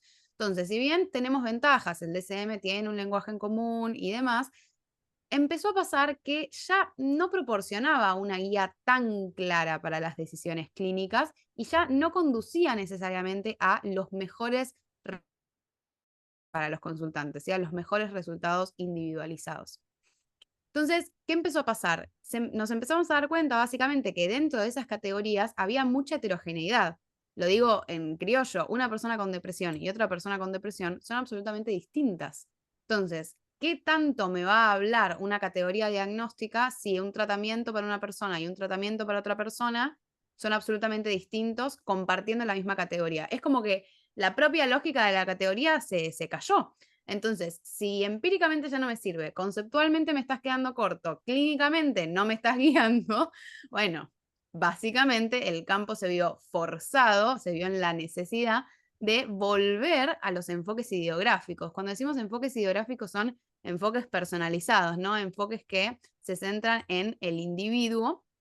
Y decimos volver porque se me vino el tango, como que volvimos a lo que conceptualizaba la primera ola, ¿sí? La ola más conductista de la terapia conductual. Y en ese sentido, el desarrollo de una ciencia clínica a partir de ese enfoque ideográfico. Pero esta historia no está completa sin chisme. Como siempre, por algo somos psicólogos, porque nos gusta el chisme. Así que vamos a contarles un poco el chisme. Ay, gracias por esa risa, fue un gran reforzador. Ok, bien, tenemos un chisme mortal acá que es el Enemies to Lovers de la TCC, el único e inigualable Enemies to Lovers. Acá a la izquierda, a ese pelado sonriente, ese es Steve Hayes, el considerado padre o autor principal, si se quiere, de la terapia de aceptación y compromiso, un gran referente de lo que es la tercera ola. Y a la derecha, en una foto muy favorecedora, porque este hombre ya no tiene estos años, es un poco vieja la foto, lo tenemos a Hoffman, un gran referente de la terapia cognitivo-conductual dura, ¿sí? De estándar. Entonces, ¿qué empieza a pasar? Cuando la tercera ola se empieza a súper proliferar, ¿no? Empiezan a surgir todos estos modelos, todo lo que propone con todos estos cambios, a Hoffman no le gusta nada, lo empieza a criticar un montón y puntualmente empieza a criticar mucho ACT, ¿sí? Le dice que, bueno, que está flojo de papeles, que todavía no está tan validado y demás, y empiezan a haber discusiones tremendas entre Hayes y Kaufman. Nivel, como a todos nos gusta el chisme y a todos nos gusta la pica, los congresos los ponían a hablar al mismo tiempo. O sea, el mismo día vos tenías a las 11 de la mañana a Hayes en una sala y a Hoffman en la otra, y era tipo, che, a ver a qué salón entrás. ¿Vos vas a entrar al de Hoffman o vos vas a entrar al de Hayes? Y se armaba tipo River Boca. Bueno, años así, donde se armaban debates, se repicaba mal, se repicaba. De repente, calladitos, no nos dijeron nada y un día nos vinieron con la propuesta, tras años de elaborarla, de la terapia basada en procesos con un manual importantísimo, muy conocido, que salió, que tiene como autor a Hayes y a Hoffman. Son los autores de la terapia basada en procesos justamente. Es como que se unieron y dijeron, che, tenemos todas estas limitaciones, nosotros lo que queremos es terminar de salir de las categorías, dejaron que aquello que eran sus puntos en común los terminaran de unir para construir un metamodelo absolutamente superador. En términos criollos, es como que se dijeron, acércate negra, ¿cómo nos vamos a pelear si los dos somos figuras del espectáculo? Y construyeron lo que les vamos a mostrar ahora. Así que ese es el chisme del día de hoy. Bien, ahora sí, nos ponemos serios. ¿Cuáles son las características principales de la terapia basada en procesos? La primera, la que vengo adelantando, es un enfoque ideográfico y centrado en el individuo. ¿Qué quiere decir esto? Acá la terapia basada en procesos no va a partir del síntoma, tampoco va a partir de un diagnóstico, sino que va a partir de las necesidades individuales, de las metas, de la historia, del contexto particular de la persona que tenemos adelante nuestro. No solamente de la persona que tenemos adelante nuestro, sino de la persona que tenemos adelante nuestro en este momento en particular, ¿sí? Porque esto también puede cambiar a lo largo del tiempo. Entonces es sumamente individualizado y contextual. Básicamente, la forma filosófica de conceptualizar el sufrimiento en este caso es que las personas no sufrimos porque venimos de una pizarra blanca, de una hoja en blanco, sino que sufrimos en base a una trayectoria vital que está contextualizada, que tenemos una historia de aprendizaje en torno a aquellas cosas que nos hacen sufrir o en torno a aquellas cosas que evitamos, por ejemplo, y lo que mantiene ese sufrimiento no es algo universal, sino que por el contrario es algo individual que remite a mi historia de aprendizaje y a cómo yo mantengo hoy en día esa historia de aprendizaje. Por eso, en lugar de aplicar tratamientos manualizados y estandarizados, va a proponer una evaluación que es individual, la terapia basada en procesos, focalizando justamente en los procesos que están actuando en este momento en particular, para este consultante en particular, en esta situación en específica. ¿Cómo se ve esto? Bueno, básicamente es un gran volver al análisis funcional de la primera ola. ¿Sí? Es como que recupera muchísimo lo que es el análisis funcional que habían planteado los conductistas, pero actualizándolo con otras herramientas un poquito más nuevas o modernas que ahora vamos a ver bien. Por otro lado, tenemos lo que es el foco en la identificación y el abordaje, una vez que los identificamos, de los procesos de cambio, los procesos biopsicosociales de cambio. Esto es súper importante, fíjense que está en el nombre, ¿no? Como la terapia basada en procesos. Entonces, la identificación y el abordaje de estos procesos es quizás lo más importante o lo central de esta propuesta, que es que vamos a pasar de un modelo médico que consideraba la enfermedad como esto que terminaba produciendo todos estos síntomas y que teníamos que en nuestro tratamiento curar, desapareciendo esos síntomas, pasamos de eso a una premisa que termina construyendo una red de procesos que van a estar manteniendo el problema. Ahora lo vamos a ver de manera visual y va a quedar un poquito más claro. Entonces, no tenemos una enfermedad subyacente a curar, sino que tenemos procesos que nos explican la situación actual de la persona en particular que tenemos adelante. ¿Notan el cambio entre una cosa y la otra? Yo no puedo curar un proceso, pero sí puedo curar una enfermedad. Filosóficamente hablando, estamos partiendo de dos cuestiones absolutamente distintas. Eso hace que conceptualmente sea distinto y que clínicamente también sea muy, muy diferente, ¿sí? Estos procesos que estoy nombrando, cuando digo procesos biopsicosociales, justamente pueden ser biológicos, psicológicos o sociales, ¿sí? Podemos estar hablando de procesos que son fisiológicos, de procesos que son cognitivos, de procesos que son emocionales, motivacionales, etcétera, ¿sí? Entonces, la idea es justamente captar toda la complejidad del ser humano en estos procesos, no solamente lo psicológico necesariamente. Entonces, de vuelta, es como que ante la complejidad la abraza el modelo, la integra, metela dentro del modelo, todas las dimensiones del ser humano. No es, bueno, como no lo puedo controlar correctamente, vamos a dejarlo por fuera y únicamente vamos a intervenir en donde puedo intervenir. No, no. La conceptualización va a tomar toda la dimensión humana, con toda la complejidad que eso lleva. Entendiendo eso y ordenándola, es que definimos dónde intervenir entonces.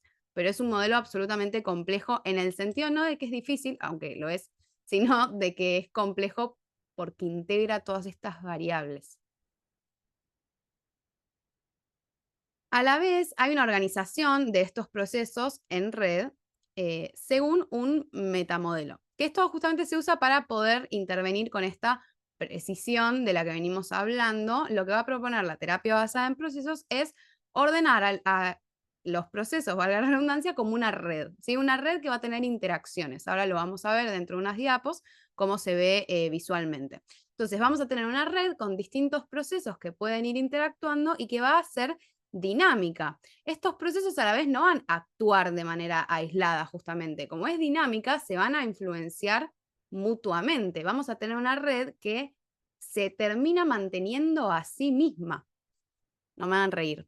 Pueden darse, no, imagínense si dieran un shot cada vez que yo digo procesos. Terminamos todos en coma. Imagínense, puede ser un juego. Bueno, me fui mal. Vuelvo, retomo. Entonces decía, estos procesos no actúan de manera aislada, sino que son dinámicos y se interaccionan entre sí. El Me hacen reír, chicos. Bueno, no voy a ver el chat. Basta. El modelo se llama modelo extendido evolutivo y en este sentido funciona como un marco organizador que va a integrar todos estos niveles distintos, ¿sí? El biológico, el psicológico, el social, ordenándolo como por dimensiones: cognición, afecto, motivación, conducta. Esto que estoy diciendo, lo estoy diciendo un poco por arriba, no vamos a entrar en detalle porque es bastante avanzado, pero sepan que lo que vamos a ver ahora, de esta red que vamos a ver ahora, se organiza según este metamodelo que toma en consideración toda esta complejidad en dimensiones, ¿sí? Como las que acabo de mencionar. Y en ese sentido, recién ahí es que podemos introducir principios de cambio que vienen de la teoría evolutiva, ¿sí? Como esto, por si no era lo suficientemente difícil, también metemos a la teoría evolutiva y vamos a decir que los procesos de cambio, que ahora vamos a poner un par de ejemplos, lo digo de vuelta porque yo la primera vez que lo escuché no entendía nada, entonces ahora vamos a ver un par de ejemplos y va a quedar más claro, pero van a ver que los procesos de cambio van a ser tomados teóricamente según la teoría evolutiva, variación, selección, etc. Bien.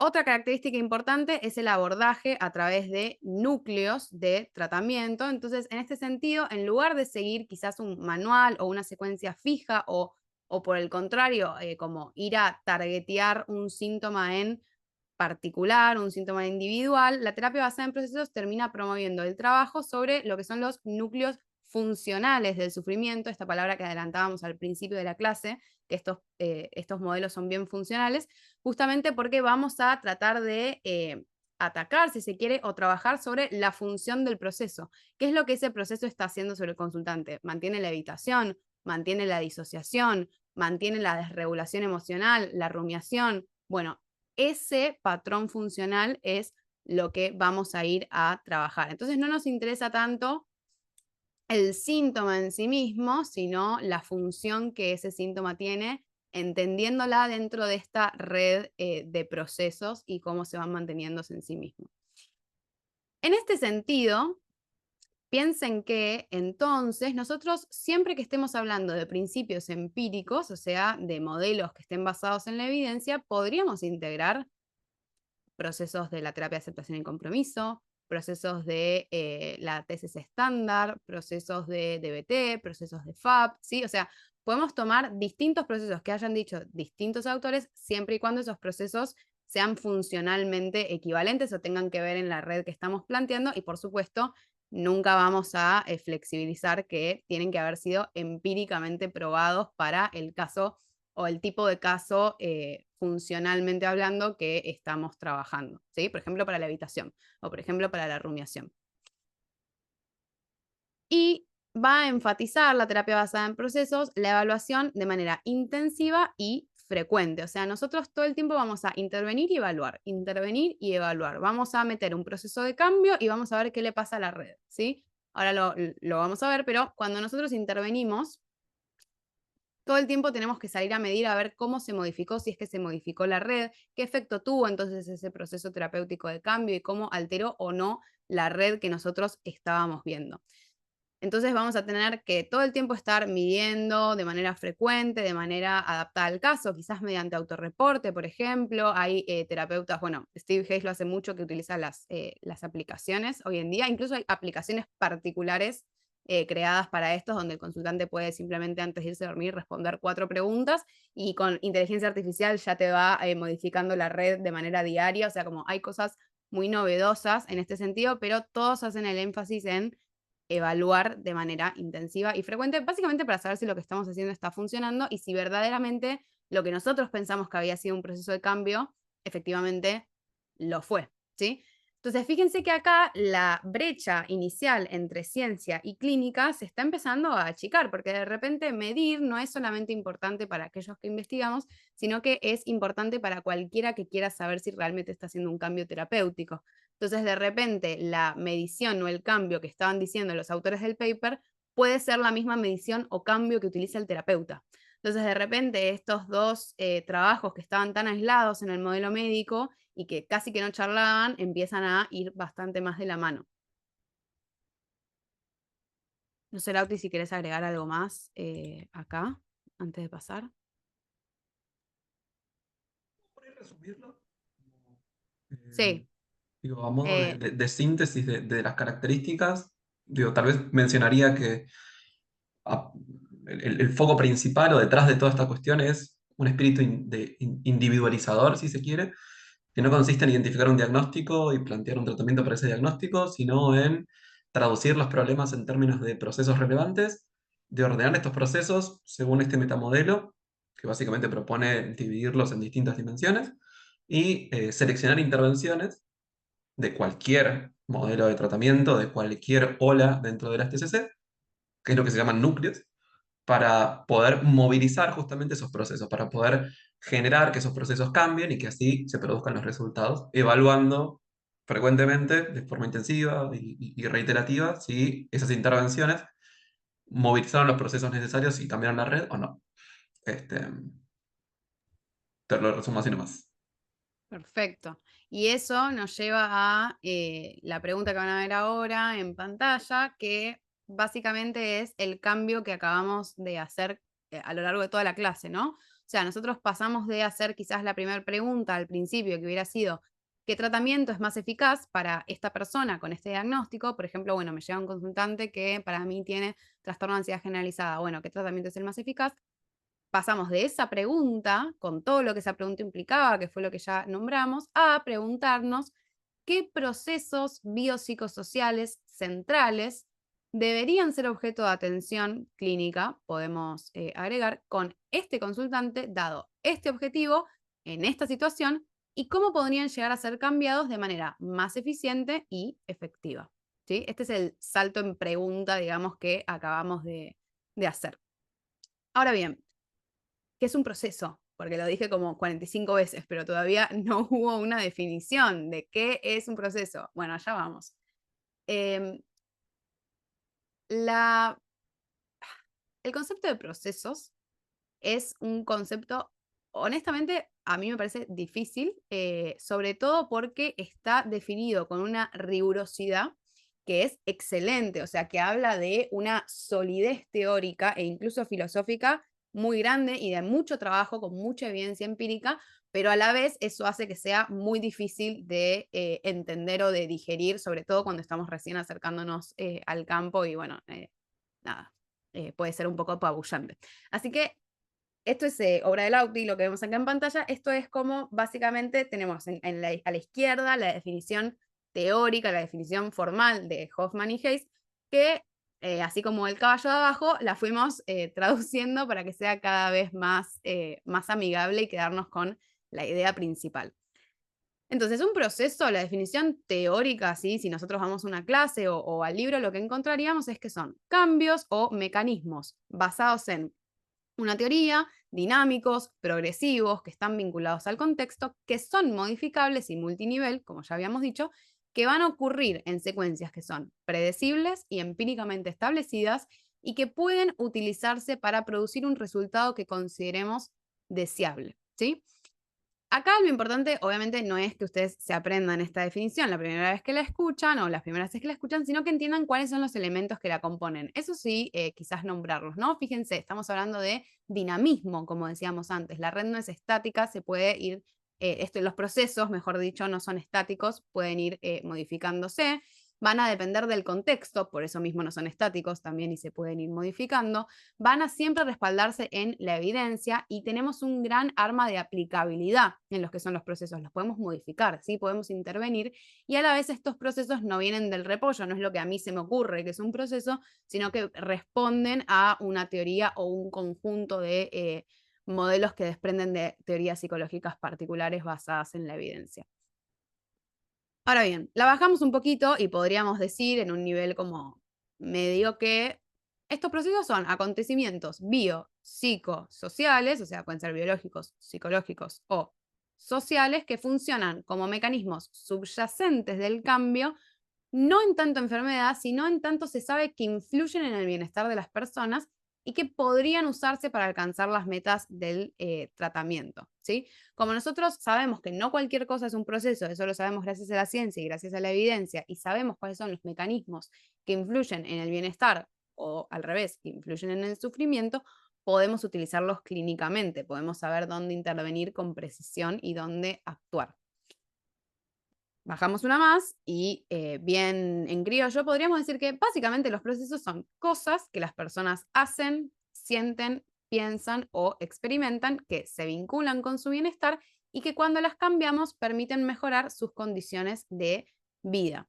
Entonces, justamente acá me parece lo más importante es que los procesos no vienen a ser como una cosa abstracta que tenemos en la mente, sino que son cosas de todos los días, ¿sí? Evitar es algo que todos nosotros podemos hacer hoy o rumiar, ¿sí? Entonces, estos procesos son cosas que están absolutamente al alcance y por eso son tan comunes y por eso el sufrimiento es algo tan común, ¿sí? Cuando nos enganchamos con ellos o cuando toman cierta forma desadaptativa, si se quiere. Bien, entonces ya como se pueden ver acá, no estamos hablando de diagnósticos ni de síntomas, sino de mecanismos, ¿sí? De procesos en este caso. Tienen algunas características particulares que vale la pena resaltar, están basados en la teoría, como veníamos diciendo, no es que cualquier cosa es un proceso, lo que a mí se me ocurre es un proceso con ese consultante en particular, porque hay a veces cierto como mito de que, bueno, cuando las cosas son personalizadas, entonces responden a mí o yo las puedo decir o es bajo mi idea y no es tan así, o sea, seguimos respondiendo, de hecho no es así, o sea, seguimos respondiendo a una teoría que está validada empíricamente. Son dinámicos y como decíamos recién, como responden a un contexto, van a tener cambios que no son lineales, ¿sí? Que no son, bueno, no son estáticos justamente porque son un cambio, y a la vez, porque no solo porque responden al contexto, sino porque pueden ir interactuando entre sí, o sea, los procesos pueden ir interactuando entre sí. Son progresivos porque los podemos ir organizando en secuencias para alcanzar objetivos del tratamiento. No los podemos protocolizar, pero sí los podemos organizar. Por ejemplo, trabajar, no sé, primero con la evitación para después poder trabajar algo de, no sé, al revés, la autocompasión para después poder trabajar algo de la evitación, por ejemplo, se me ocurre, podríamos ir viendo. Están ligados, ahora leo la pregunta, contextualmente y son modificables, ¿sí? Básicamente, esto es lo que dije antes. Los procesos no es algo que nosotros no podamos trabajar, sino que la terapia basada en procesos propone un metamodelo que es sumamente aplicable. O sea, los terapeutas podemos hacer mucho con esto que tenemos adelante y podemos aplicar procesos de cambio terapéuticos que van a impactar en todo el sistema. Y son multinivel, ¿sí? Porque algunos procesos engloban otros o se combinan con otros procesos o van junto con otros procesos y terminan operando en distintos niveles y a su vez en distintas dimensiones, ¿sí? Por esto biopsicosocial. Bien, pasamos una. Algunas diferenciaciones que estuve, sobre todo abajo, que lo nombré, para que vaya quedando claro. Tenemos la diferencia entre lo que son los procesos terapéuticos y los procedimientos terapéuticos. Los procesos terapéuticos son eh, secuencias de cambios justamente biopsicosociales que van a llevar a nuestro consultante a sus objetivos, ¿sí? O sea, yo, por ejemplo, puedo primero trabajar la autocompasión, después puedo trabajar estar en momento presente, después puedo trabajar, bueno, y así, como distintos procesos terapéuticos que acercan a mi consultante a determinado objetivo. Ahora, los procedimientos terapéuticos son las técnicas o las intervenciones puntuales que yo puedo utilizar para modificar esos procesos, para que la persona, por ejemplo, esté más en momento presente o que le sea más fácil mantenerse en momento presente. Entonces, dentro de cada proceso terapéutico, nosotros podemos tener distintos procedimientos terapéuticos que a su vez, según la persona que tenemos adelante, vamos a usar uno o vamos a usar otro. Por otro lado, tenemos dos tipos de procesos, los procesos que son los adaptativos y los desadaptativos. Los desadaptativos mantienen el sufrimiento y los adaptativos promueven el bienestar. Esa es la mayor diferencia y ejemplos estuvimos nombrando un montón, pero tenemos, por ejemplo, la evitación o la evitación sería un proceso desadaptativo o su inversa, la aceptación como proceso adaptativo. Tenemos lo que es la atención plena, la regulación emocional, la rumiación, el control de la atención, bueno, un montón de procesos. Una sola cosa que les quiero comentar acá es que el proceso en sí mismo, fíjense lo dinámico y contextual que es esta propuesta. Un proceso en sí mismo nunca es adaptativo o desadaptativo. Por ejemplo, la evitación no es per se desadaptativa. Piensen que si a mí me duele la cabeza y me tomo un paracetamol, técnicamente estoy evitando, ¿sí? O sea, técnicamente estoy evitando mi dolor de cabeza y eso es absolutamente adaptativo si quiero dormir bien 8 horas porque al otro día tengo que trabajar o porque tengo un valor aplicado a sentirme sin dolor de cabeza al otro día. Por ejemplo, no sé, poder hacer bien mi investigación. Entonces, no necesariamente evitar es desadaptativo o aceptar es adaptativo, siempre va a depender del contexto y del objetivo particular de la persona que tengamos adelante. Simplemente para mostrarles un poco, si querés, Lauti, anda a la pasa 2, una más. Eso, bien. Acá lo que estamos viendo es una red causal compleja, lo que se denomina red causal compleja, que es la manera que tiene la terapia basada en procesos de acomodar los procesos, ¿sí? Acá lo que estamos viendo un poco más difícil, porque lo que yo les quería mostrar es cómo los procesos pueden llegar a ser compartidos. Fíjense, lo voy a traducir, está en inglés. Arriba de todo dice Symptom Network A, o sea, tenemos la red para el síntoma A y a la derecha de todos tenemos una red para el síntoma B. Y en el medio tenemos bridge symptoms, o sea, síntomas puente. Entonces, lo que podemos ver es como hay procesos que son compartidos que están manteniendo, por un lado, los procesos que me van a llevar después al síntoma A y por otro lado, los procesos que me van a llevar después también al síntoma B. Entonces, fíjense cómo no solamente que no es transdiagnóstico, porque no estamos hablando de categorías, pero es transdiagnóstico en el sentido de que podemos impactar en varias cosas a la vez, porque lo podemos unir en la red. Esta manera de que ven acá, de unir a los procesos unos con otros, es la manera en la que tenemos de ordenar los procesos en esta visualización, que es la red causal compleja. ¿Sí? De esta manera nosotros podemos saber qué proceso interactúa con qué otro proceso en esta persona en particular y podemos saber dónde intervenir.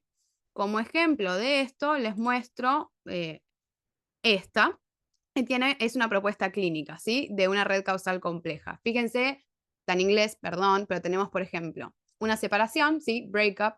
La separación ahí influye directamente en el proceso de rumiación, que influye directamente en el proceso de low mood. Low mood a la vez está siendo alimentado también por el breakup, o sea, haberse separado, la persona lo lleva a rumiar y lo lleva también a un bajo ánimo y lo lleva también a contactar con sentimientos de soledad.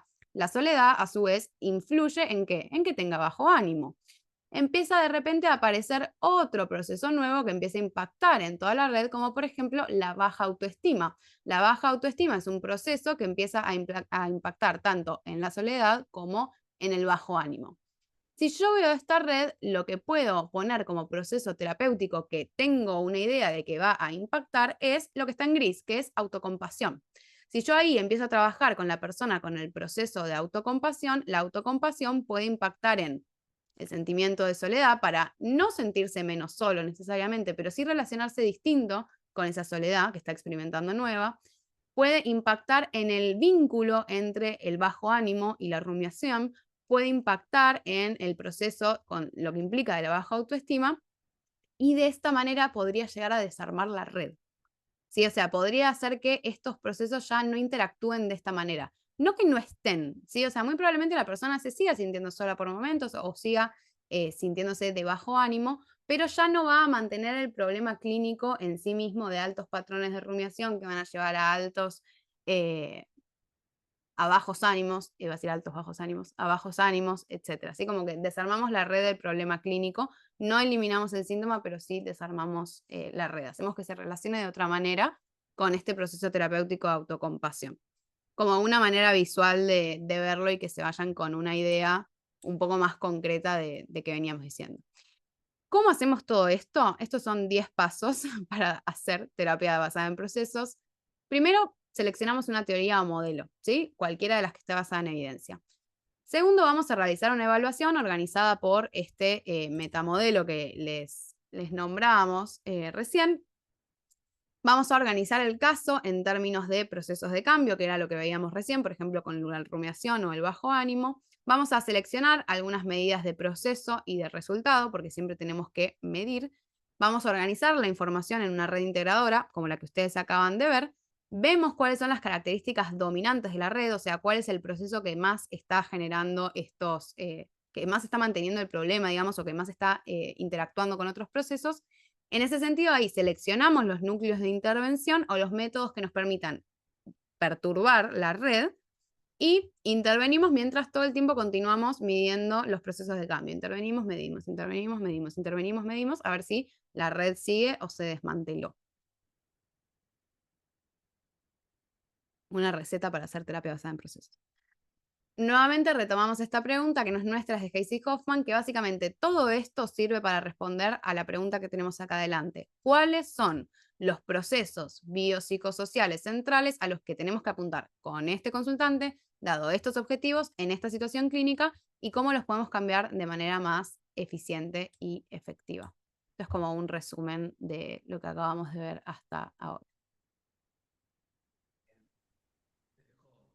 Respirar un rato más, si querés, que lo has dado todo. Realmente Mereces un premio porque esta es una cuestión muy complicada, la verdad. Pero bueno, a modo de resumen de lo que estuvimos conversando, podríamos decir que, por un lado, frente a las dificultades encontradas o conceptualizadas en la adopción del modelo médico en TCC, se ha desarrollado la propuesta transdiagnóstica que apunta a identificar factores de mantenimiento compartidos por diferentes problemas para abordar esos factores de mantenimiento a partir de tratamientos más amplios.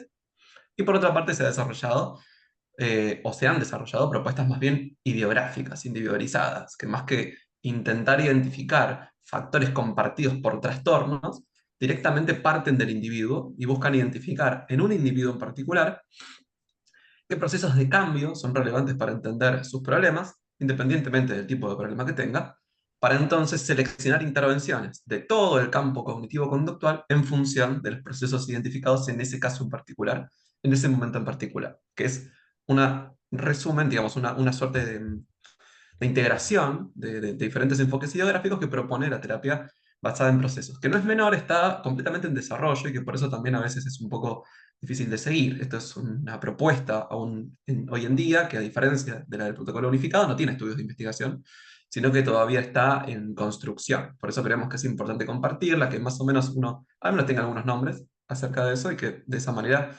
podamos ir actualizándonos, ¿sí?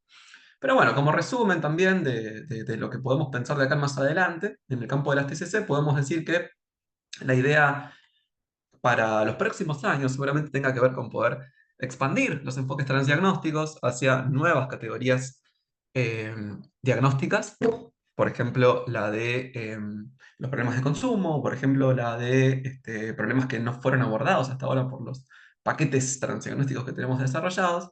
Después, el desarrollo de la terapia basada en procesos, de manera que pueda ser más clara conceptualmente, de manera que se pueda empezar a estudiar e investigar en términos de sus resultados. Una dirección importante también es que se empiecen a crear nuevos métodos de evaluación, que no sean simplemente cuestionarios, que son los que más usamos hoy, y que estén más adaptados a la tecnología que tenemos hoy en día. En ese sentido, la integración con tecnologías digitales y con inteligencia artificial es un camino natural para las TCC en estos años que ya está sucediendo, en términos de supervisión, en términos de registro, por ejemplo. La adaptación cultural de los tratamientos TCC, teniendo en cuenta que todas estas son propuestas de países de primer mundo, sería importante poder adaptarlas a las características de nuestra cultura, por ejemplo, como sucedió con algunos estudios de investigación que se hicieron acá.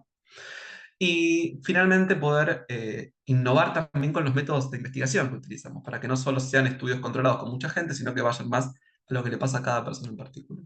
Es decir, la dirección futura de la TCC es la individualización de su propuesta, no solo evaluativa, sino también conceptual, terapéutica y de aplicación, ¿sí? Que no es otra cosa que volver nuevamente a las bases conductuales, que es de donde toda esta cosa surgió. Por eso es como una suerte de Back to the Future, ¿sí?